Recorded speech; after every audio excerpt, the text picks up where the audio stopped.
نحمده ونصلي على رسوله الكريم أما بعد فأعوذ بالله من الشيطان الرجيم بسم الله الرحمن الرحيم رب اشرح لي صدري ويسر لي أمري واحلل عقدة من لساني يفقهوا قولي اللهم انفعني بما علمتني وعلمني ما ينفعني وزدني علما ربي زدني علما ربي يسر ولا تؤسر وتمم بالخير وبك نستعين يا فتاح يا عليم آمین یا رب العالمین۔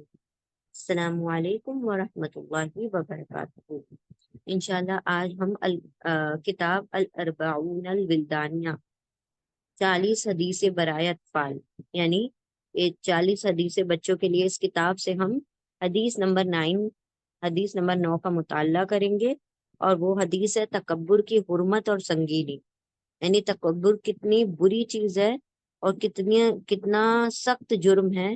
اللہ سبحانہ و تعالیٰ نے، اللہ کے رسول صلی اللہ علیہ وسلم نے اس حدیث میں اس چیز کو بیان کیا ہے۔ تکبر از پرائڈ، ٹھیک ہے، کسی چیز کے اوپر گھمنڈ کرنا، غرور کرنا۔ تکبر یعنی غرور، گھمنڈ یا پھر پرائڈ۔ انشاءاللہ ہم شروع کرتے ہیں۔ بسم اللہ الرحمن الرحیم۔ حدیث نمبر 9، تکبر کی حرمت اور سنگینی۔ عن عبد الله بن مسعود رضی اللہ عنہ قال قال رسول اللہ صلی اللہ علیہ وسلم لا يدخل الجنة من كان في قلبه مثقال ذرة من كبر، رواہ مسلم۔ ایک مرتبہ اور دیکھتے ہیں اس حدیث کو۔ بسم اللہ الرحمن الرحیم۔ عن عبد الله بن مسعود رضی اللہ عنہ قال قال رسول اللہ صلی اللہ علیہ وسلم لا يدخل الجنة من كان في قلبه مثقال ذرة من کبر، رواہ مسلم۔ یہ کتنی ڈرانے والی بات اس حدیث میں ہے۔ انشاءاللہ پہلے ہم اس کا ترجمہ دیکھتے ہیں۔ ترجمہ: سیدنا عبداللہ بن مسعود رضی اللہ تعالی عنہ سے روایت ہے کہ رسول اللہ صلی اللہ علیہ وسلم نے فرمایا، وہ شخص جنت میں نہیں جائے گا جس کے دل میں ذرہ برابر بھی تکبر پایا جائے گا۔ اسے مسلم نے روایت کیا ہے، یعنی جس کے دل میں ویٹ آف این ایٹم، ذرہ برابر مطلب ایک پارٹیکل کے برابر بھی اگر اس کے دل میں پرائڈ، تکبر، گھمنڈ ہوگا تو ہی ول نیور انٹر جنہ۔ اللہ اکبر، اللہ ہماری حفاظت فرمائے، اللہ تکبر سے ہماری حفاظت فرمائے۔ تو کیا حدیث کا ترجمہ ہے؟ ترجمہ: سیدنا عبداللہ بن مسعود رضی اللہ تعالیٰ عنہ سے روایت ہے کہ رسول اللہ صلی اللہ علیہ وسلم نے فرمایا، وہ شخص جنت میں نہیں جائے گا جس کے دل میں ذرہ برابر بھی تکبر پایا جائے گا۔ اسے مسلم نے روایت کیا ہے۔ انشاءاللہ ہم آتے ہیں نیکسٹ اس کی تشریح کی طرف۔ تشریح مطلب ایکسپلینیشن کو دیکھتے ہیں۔ بسم اللہ الرحمن الرحیم۔ دین اسلام بہتر اخلاق اور عمدہ خصائل والا دین ہے، اسی لیے دین اسلام نے رفق، تواضع اور نرم گوشہ اپنانے کا حکم دیا ہے، اور غرور و گھمنڈ اور برتری اختیار کرنے سے منع فرمایا۔ یعنی کہ دین، ہمارا جو دین ہے تو it's upon the best of the character, یعنی ایک انسان کا بیہیویئر، اس کا بیہیویئرل پیٹرن، اس کا کیریکٹر جو بہترین ہوگا وہ دین کا حصہ ہے، ٹھیک ہے۔ تو آپ صلی اللہ علیہ وسلم کی زندگی جو تھی وہ بہترین اخلاق پر تھی، بہترین کیریکٹر، بہترین بیہیویئر پہ تھی۔ تو دین اسلام کبھی بھی ایسا نہیں چاہے گا کہ ایک انسان کے دل میں کیا پلے؟ تکبر پلے۔ تو اللہ سبحانہ و تعالی ہم سے چاہتے ہیں کہ ہم عاجز بن جائیں، ہمبل ہو جائیں، یعنی ہمارے اندر کیا ہونا چاہیے؟ جھکنے کا جذبہ ہونا چاہیے۔ ہم دوسروں سے اپنے آپ کو برتر نہ سمجھیں، بلکہ کمتر ان دا سینس کہ برتر اور کمتر کا ہم یہ کہنا چاہ رہے ہیں کہ آپ اپنے آپ کو کسی سے کسی بھی چیز میں زیادہ بڑا سمجھنا اور اس کے اوپر تکبر کرنا شروع کر دینا، وہ چاہے علم کا غرور ہو، چاہے مال کا غرور ہو، چاہے حسن کا غرور ہو، چاہے جس چیز کا بھی غرور ہو، ٹھیک ہے۔ مال و دولت کا لوگوں کو غرور ہوتا ہے، حسن کا غرور ہوتا ہے، پھر شہرت کا غرور ہوتا ہے، یعنی فیم کا غرور ہوتا ہے، کسی بھی چیز کا غرور ہو سکتا ہے انسان کے پاس۔ اللہ نے کوئی نعمت دی ہو تو اسی نعمت کے اوپر وہ اترانا شروع کر دے، اس پہ گھمنڈ کرنا شروع کر دے، تو یہ دین اسلام کا طریقہ نہیں ہے۔ اسلام جو ہے بہترین طریقہ سکھاتا ہے، بہترین اخلاق سکھاتا ہے کہ انسان کے اندر نرمی ہو، ہمبلنس ہو، عاجزی ہو، ٹھیک ہے۔ اس حدیث میں نبی کریم صلی اللہ علیہ وسلم نے ان متکبرین کا طرز عمل اپنانے سے روکا ہے جو لوگوں کو حقیر سمجھتے ہیں اور ان پر برتری جتلاتے ہیں، کیونکہ تکبر کرنے والے لوگ جنت میں نہیں داخل ہوں گے۔ ہم اللہ سے سلامتی اور عافیت چاہتے ہیں۔ یعنی آپ صلی اللہ علیہ وسلم نے ایسے جو متکبر، جو پراؤڈ کرنے والے، پرائڈ کرنے والے جو لوگ ہوتے ہیں، وہ ان کے بارے میں بتایا کہ یعنی کہ وہ دوسروں کو اپنے سے کمتر سمجھتے ہیں، حقیر سمجھتے ہیں۔ تو اب یہ کرنے سے کتنا بڑا نقصان ہے، کیا آپ کسی کو کسی بھی معاملے میں چھوٹا سمجھے۔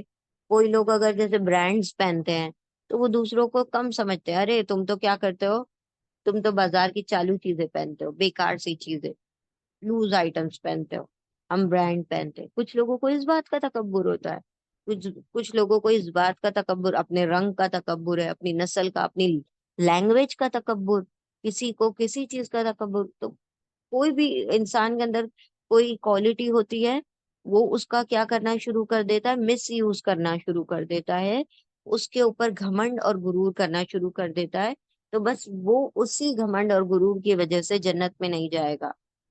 نبی کریم صلی اللہ علیہ وسلم کے فرمان، لا يدخل الجنہ من کان فی قلبہ مثقال ذرۃ من الکبر، کا مطلب یہ ہے کہ تکبر ایک نہایت خطرناک معاملہ ہے، اگرچہ یہ تھوڑا ہی کیوں نہ ہو، بلکہ ایک معمولی ذرہ ہی ہو، یعنی وہ بہت تھوڑی مقدار ہی میں کیوں نہ ہو۔ اب دیکھیں اللہ کے رسول صلی اللہ علیہ وسلم نے فرمایا ذرہ برابر بھی تکبر ہو گیا، even equal to the particle or even to the weight of an atom، اگر اتنا سا بھی تکبر ہوگا ہمارے دل میں تو تب بھی وہ جنت میں نہیں داخل ہوگا۔ یعنی تھوڑا سا بھی اگر ہم کسی کو حقیر سمجھیں گے نا، تب بھی جنت سے محروم ہونے کا مطلب خدشہ ہے، ڈر ہے۔ تو ایکچولی میں ذرہ پتہ ہے کسے کہا جاتا ہے؟ ذرہ یہ عربک کا ورڈ ہے، یہ عرب کو بالکل بہت اچھی طرح سے سمجھ آیا ہوگا۔ اللہ کے رسول صلی اللہ علیہ وسلم نے ذرہ کہا۔ اب اس زمانے میں پارٹیکل وغیرہ کا تو تصور نہیں تھا، رائٹ، فزکس نہیں تھی، تو ذرہ اصل میں کہا جاتا ہے، یہ چیٹی ہوتی ہے نا، چیٹی، اینٹ، تو وہ جب انڈا دیتی ہے اپنا، جو اس کے ایگز لے کرتی ہے، تو اس انڈے کے اندر جو بچہ ہوتا ہے، سوچے چیٹی کا کیا وجود ہے، کتنی چھوٹی ہوتی ہے چیٹی، اور کتنا چھوٹا ہوگا اس کا انڈا، اور اس انڈے کے اندر جو بچہ ہوگا وہ کتنا چھوٹا ہوگا، اور اس بچے کا جو سر ہے، وہ جب وہ سر نکالتا ہے انڈے کے اندر سے، اس سر کو کہا جاتا ہے ذرہ۔ اللہ اکبر، سوچے کتنا باریک ہے وہ، مطلب چیٹی اتنی چھوٹی سی، جو اگر ہم ایسے کھڑے ہو کر چلے تو ایسے شاید ہمیں دکھائی بھی نہ دے، زمین میں اگر چیٹیاں چل رہی ہوں ہم کھڑے ہو کے اوپر سے دیکھ بھی نہ پائے۔ پھر اس چونٹی کا انڈا، انڈے کے اندر بچہ، بچے کا جو سر ہے، وہ جو سر کہلاتا ہے ذرہ کہلاتا ہے۔ سوچے کتنی معمولی سی چیز ہے، کتنا باریک ہے، جو دکھائی بھی نہیں دے رہا، وہ جو دکھائی نہیں دے رہا وہ اتنا بڑا نقصان کر سکتا ہے کہ ہمیں جنت سے محروم کر سکتا ہے، جنت ہم سے چھن سکتی ہے اگر اتنا سا تکبر ہو۔ یقیناً نبی صلی اللہ علیہ وسلم نے ہم کو تکبر کا معنی بتلایا ہے، چنانچہ آپ صلی اللہ علیہ وسلم نے فرمایا الکبر بطر الحق وغمت الناس، تکبر کو ٹھکرانے اور لوگوں کو حقیر سمجھنے کا نام ہے۔ تکبر حق کو ٹھکرانے اور لوگوں کو حقیر سمجھنے کا نام ہے۔ تو تکبر کے دو کیٹیگریز ہیں، ایک تو یہ کہ اللہ کے رسول اور اللہ کے جو نبی حق لے کر آئے، وہ جو حق ہم تک پہنچے گا، جو بھی سچ جو اللہ نے پہنچا دیا اپنے بندوں تک، اگر انسان اس حق کو ڈینائی کرتا ہے، اس ٹروتھ کو ڈینائی کرتا ہے، اس کو ٹھکرا دیتا ہے، تو اس نے تکبر کیا، کیونکہ وہ اللہ کی بات کو ٹھکرا رہا ہے۔ یعنی اللہ رب العزت سے کیا زیادہ جانتا ہے وہ؟ انسان اپنا اوپینین دینا شروع کر دیتا ہے قرآن کی آیتوں میں بھی۔ تو یہاں پر جو ہے اللہ رب العزت فرماتے ہیں، اللہ کے رسول فرما رہے ہیں کہ جو حق کو ٹھکرا دے اس نے تکبر کیا۔ دوسرا کیا؟ جس نے لوگوں کو حقیر سمجھا، اس نے یہ سمجھا اس کے پاس تو مجھ سے بہت کم حسن ہے، اس کو تو لینگویج نہیں آتی، اس کو تو یہ بات کرنے کا طریقہ نہیں آتا، ارے اس کو تو یہ کھانا پکانا نہیں آتا۔ اس بات کا بھی لوگوں کو تکبر ہوتا ہے کہ ہم بہترین کھانا پکا سکتے ہیں۔ کسی بھی چیز کا تکبر ہو سکتا ہے، جو اللہ نے کوالٹی نعمت دی ہے انسان اس کو بڑا سمجھنے لگے، اور یہ نہیں سوچتا کیا انسان کہ یہ نعمت بھی اللہ رب العزت نے مجھے دی ہے، اور یہ مجھ پر اس کا احسان ہے، یہ میرا اپنا کوئی کمال نہیں ہے کہ اگر میرے پاس مال ہے۔ لوگوں کو اولاد کا تکبر ہوتا ہے، کسی کو لڑکوں کا تکبر ہوتا ہے، وہ اگر کوئی مطلب فیملی میں کوئی دو ممبرز ہیں، کسی کے بیٹے ہی بیٹے ہیں اور کسی کی بیٹیاں ہیں تو وہ بیٹیوں والوں کو حقیر سمجھ رہا ہوتا ہے۔ تو ہم اتنے اگزامپلز آپ لوگوں کو اس لیے دے رہے ہیں کہ ہمیں پتا چلے کہ یہ ساری چیزیں بھی کیا ہو سکتی ہیں، یہ ہمیں جنت سے محروم کرنے کا ذریعہ بن سکتی ہیں۔ تو آپ صلی اللہ علیہ وسلم نے کیا کہا؟ بطر الحق کا مطلب ہے حق کو رد کر دینا، اور غمت الناس کا مطلب ہے لوگوں کو حقیر سمجھنا، کمتر سمجھنا، چھوٹا سمجھنا۔ تکبر کی حرمت و مذمت پر دلالت کرنے والی دلیلوں میں سے نبی کریم صلی اللہ علیہ وسلم کا یہ فرمان بھی ہے، یعنی آپ صلی اللہ علیہ وسلم کے بہت ساری باتیں، بہت ساری احادیث اس کے اوپر ہیں، کچھ ایویڈنسز، کچھ دلیلیں یہاں پر ہیں۔ جو شخص اپنی بڑائی کا اظہار کرے یا متکبرانہ چال چلے تو وہ اللہ سے اس حال میں ملاقات کرے گا کہ اللہ اس پر غضبناک ہوگا۔ اسے بخاری نے الادب المفرد میں جید درست سند کے ساتھ روایت کیا ہے۔ تو یہ ایک اور ڈفرنٹ حدیث ہے۔ وہ کیا؟ کہ جو شخص تکبر کا اظہار کرتا ہے اور چال میں بھی اس کی تکبر ہے، یعنی جب وہ چلتا ہے تو کیسے لوگوں کو کمتر سمجھتے ہوئے چلتا ہے، تو وہ اللہ سے اس حال میں ملاقات کرے گا کہ اللہ اس پر غضبناک ہوگا، اللہ کا ریٹس، اس کی پنشمنٹ اس کے لیے تیار ہوگی، اللہ کا غصہ، اس کا غضب اس کے لیے تیار ہوگا۔ تو سوچیں جو اللہ کا غصہ اور غضب مول لے لے تو پھر کیا بچے گا اس کی زندگی میں؟ کچھ نہیں بچے گا۔ تو یہاں پر اللہ سبحانہ و تعالیٰ چاہتے ہیں کہ ہم تکبر سے بچتے رہیں، کسی کو حقیر نہ سمجھے۔ بس جب ہم نے یہ جان لیا کہ بے شک تکبر ایک بڑا گناہ اور گھٹیا خصلت ہے، تو ہمارے لیے ضروری ہے کہ اس سے دوری اختیار کریں۔ کسی کو عبادت کا بھی تکبر ہو جاتا ہے کہ ہم بہت عبادت کرتے ہیں، ہم بہت پڑھائی کرتے ہیں، ہم تو اتنے قرآن مکمل کر لیتے ہیں، ہم تو ایسا کرتے ہیں، ہم تو اتنے لوگوں کو پڑھاتے ہیں۔ کسی کو اپنی ٹیچنگ کا، کسی کو اپنے کوئی اسٹوڈنٹس اگر ہوتے ہیں، اگر وہ فرسٹ آ رہے ہوتے ہیں کلاس میں، اچھا پرفارم کرتے ہیں، مطلب اسٹار پرفارمرز ہوتے ہیں، تو ان کو اس بات کا تکبر ہو جاتا ہے۔ تو علم کا بھی تکبر ہو جاتا ہے لوگوں کو، ٹھیک ہے، اور عملوں کا بھی تکبر، نیکیوں کا تکبر، یہ سب دیکھیں شیطان کے حربے ہوتے ہیں۔ اگر وہ شیطان ہے ہمیں نماز سے نہیں روک سکتا تو وہ کیا کرتا ہے؟ نماز کا تکبر ہمیں پیدا کر دیتا ہے۔ یہ تو کتنے برے لوگ ہیں، جہنمی ہیں، یہ تو نماز نہیں پڑھتے۔ ہم لوگوں کے اوپر جہنم کا فتویٰ لگا دیتے ہیں کہ ارے یہ تو اتنے برے ہیں، یہ تو اتنے گناہگار ہیں۔ تو یہ سب کیا ہے؟ یہ عمل کا، دین کا تکبر۔ مطلب انسان کے اندر تھوڑا عمل کچھ کر لے تو وہ اس کا تکبر کرنے لگے، تو یہ بھی اللہ کو ناپسند ہے۔ اور یہ کہ اس سے دوری اختیار کریں اور ایسے پاکیزہ اعمال بجا لائیں جو ہمیں تکبر سے دور رکھیں، جیسے نصیحت کی بات کو قبول کریں۔ اب یہ بھی ایک قسم کا ایگو، اٹس ون آف دا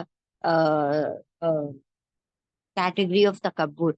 یعنی اگر آپ کو پتا ہے سامنے والا صحیح کہہ رہا ہے لیکن مجھے وہ سامنے والا پسند نہیں ہے، تو وہ چاہے جتنا سر پھوڑ لے، میں نے نہیں ماننی اس کی بات تو نہیں ماننی ہو، چاہے اچھی نصیحت کر رہا ہو، نہیں اس نے کہا ہے تو آئی ول نیور ایکسپٹ۔ یہ بھی ایک تکبر ہے، جو پرائیڈ اور ایگو جو ہے، یہ بھی ایک قسم کا تکبر ہے کہ سامنے والے کی بات نہ مانی جائے، چاہے وہ حق ہی کیوں نہ ہو، سچ ہی کیوں نہ ہو۔ تو نصیحت کو قبول کرنا بھی ایک ہمبلنس کی نشانی ہے۔ اور آج ہم والدین ہمیں نصیحت کرتے، باہر والے تو چلو جو کریں کریں، لیکن ہمارے پیرنٹس اگر ہمیں کچھ نصیحت کر دیں تو ہم اسی میں تل ملا جاتے ہیں کہ ہمیں کیسے آج کے زمانے میں ہم پیدا ہوئے ہیں، ہمیں زیادہ پتا ہے، آپ ہمیں بتا رہے ہو پرانے زمانے کے لوگ، اللہ اکبر، یہ معاملات ہو چکے ہیں ہمارے۔ تو نصیحت کو قبول کرنا، حق کو تسلیم کرنا، کوئی اگر سچ کہہ رہا ہے، کوئی حق بتا رہا ہے، کوئی اچھی بات بتا رہا ہے، تو اس کو کیا کر لیں، ایکسپٹ کر لیں، ہمبل ہو جائیں۔ فقیروں، ضعیفوں اور نوکروں وغیرہ سے محبت کرنا۔ نیچے بیٹھو تم، لوگ کیسے کرتے ہیں، یہاں کیسے بیٹھ گئے تم، ہمارے گلاس میں پانی کیسے پی لیا، یہ پلیٹ کیسے کھا لی تم نے، یہ ہمارے گھر کے لوگوں کا کھانے کی پلیٹس ہیں۔ تو یہ سب بھی کیا ہے، تکبر کا معاملہ ہے، ٹھیک ہے۔ تو ان سے بھی نوکروں سے، ضعیفوں سے، فقیروں سے محبت کرنا، ان سے لطف و مہربانی سے پیش آئیں، ان کا خاص خیال رکھیں، اور ان کے لیے نرم پہلو اپنائیں، یعنی ان کو بھی آسانی سے، نرمی سے بات کریں۔ آپ صلی اللہ علیہ وسلم نے اپنے غلاموں سے بھی کبھی اونچی آواز میں بات نہیں کی، ان کو کبھی یہ نہیں کہا۔ حضرت انس بن مالک، حضرت انس رضی اللہ تعالیٰ عنہ کو آپ صلی اللہ علیہ وسلم کا غلام کہا جاتا ہے، حالانکہ آپ صلی اللہ علیہ وسلم نے جیسا ان کے ساتھ جو ٹریٹمنٹ کیا، جیسے ان کے ساتھ جو رویہ اختیار کیا، تو حضرت انس رضی اللہ تعالیٰ عنہ فرماتے ہیں کہ آپ صلی اللہ علیہ وسلم مجھے کبھی انیس، کبھی انس، کبھی پیار سے نام سے بلایا کرتے تھے، اور کبھی مجھ سے یہ نہیں کہا آپ صلی اللہ علیہ وسلم نے، اے انس تم نے یہ کیوں کر لیا اور یہ کیوں نہیں کیا۔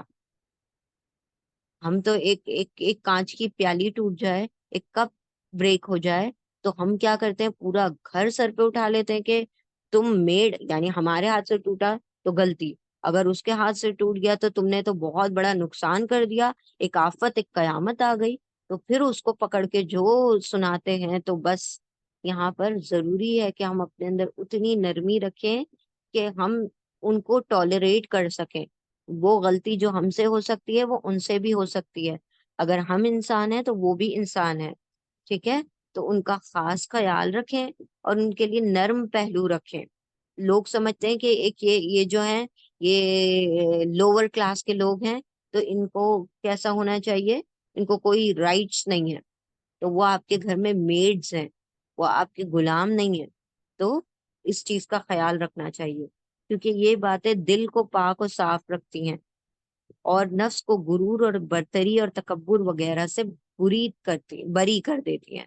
یعنی اگر انسان اتنا ہمبل ہو کہ وہ نوکروں کو اور ضعیفوں اور بزرگوں، اور ہم تو آج کل اپنے ضعیف والدین کو ٹالریٹ نہیں کر پاتے، تو نوکروں کی تو بات ہی، کیونکہ آج کی نوجوان نسل جو جین زی کے لوگ ہیں، تو ان کا کیا معاملہ ہے کہ وہ کچھ بھی برداشت نہیں کر سکتے، اپنے پیرنٹس کی ایک نصیحت نہیں برداشت کر سکتے، تو وہ کسی میڈ یا کسی نوکر کا کچھ معاملہ برداشت کریں گے۔